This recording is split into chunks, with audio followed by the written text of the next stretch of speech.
इस कोरोना काल के दौरान बीते दिनों स्वास्थ्य के मोर्चे पर एक सुखद खबर मिली। ऐसी खबर मिली जिसका इंतजार पिछले 30 सालों से पूरी दुनिया कर रही थी। विश्व स्वास्थ्य संगठन ने WHO ने हाल ही में यह घोषणा की कि मलेरिया की वैक्सीन दुनिया को मिल चुकी है। इस मलेरिया की वैक्सीन बनाने में लगभग 30 साल का लंबा सफ़र लगा। 30 साल किसी वैक्सीन को बनाने में बहुत लंबा सफ़र होता है। अगर आपके मन में यह ख्याल आता होगा कि अगर वैक्सीन बनाने में 30 साल लगे हैं तो कोरोना का वैक्सीन बनाने में इतनी जल्दीबाजी कैसे हो सकती है। दरअसल असली बात यह है कि जो कोरोना का वैक्सीन है वह तत्काल रूप में जितना जो उसका प्रभाव उसे कम करने के लिए लाभकारी है, परंतु एक तरह से देखा जाए तो वह वैक्सीन नहीं है, क्योंकि एक वैक्सीन को बनने में काफ़ी समय लगता है और इस लंबे अंतराल के बाद ट्रायल के बाद तब जाके उसको एक मान्यता मिलती है। बहरहाल 30 साल की मेहनत के बाद कोरोना काल के दौरान मलेरिया की वैक्सीन मिल गई है। इसका नाम है मास्क्यूरिस रखा गया है। इसको एक ब्रिटिश बहुराष्ट्रीय कंपनी ग्लैक्सोस्मिथक्लाइन ने बनाया है। मलेरिया वैक्सीन आने से पहले भारत में पूरी दुनिया में मलेरिया के खिलाफ मुहिम को एक नई ताकत मिली है। वर्ष 2020 में आई वर्ल्ड मलेरिया रिपोर्ट के अनुसार 2019 के दौरान विश्व में 22 करोड़ 90 लाख लोग मलेरिया की चपेट में आ गए थे।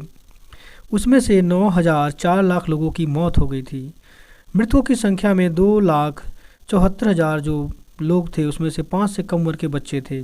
यानी यह एक बहुत ही गंभीर बीमारी बनती जा रही थी। जो मलेरिया होता है वह एक परजीवी है जो रक्त कोशिकाओं पर हमला करता है और उन्हें नष्ट करके अपनी संख्या बढ़ाता है। इसके बाद मलेरिया पीड़ित को काटने वाले मच्छर दूसरों में भी मलेरिया फैलाता है। मच्छर की 460 प्रजातियों में से करीब 100 ऐसी प्रजातियां हैं जो मलेरिया फैला सकती हैं।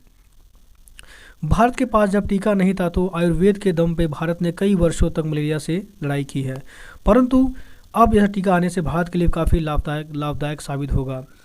चरक संहिता में मलेरिया का पर पूरा ध्यान दिया हुआ है। आयुर्वेद में मलेरिया का उल्लेख विषम ज्वर के रूप में मिलता है।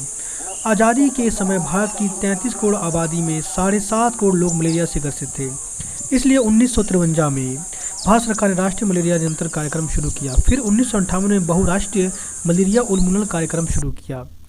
इसके बावजूद मलेरिया का देश से नाश नहीं हो पा रहा था, परंतु अब यह टीका आने से देश को पूरी ताकत मिलेगी और मलेरिया से मुक्ति भी मिलेगी।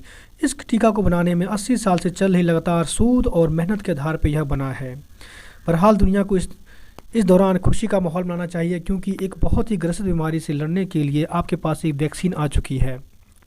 और बहुत धन्यवाद करना चाहिए WHO ने जो बहुत ही कड़े परिश्रम और बहुत ही परीक्षण के बाद इसको मान्यता दी है। इस टीके का असर इतना है कि 80% तक जो मलेरिया का प्रभाव है वह कम हो जाता है।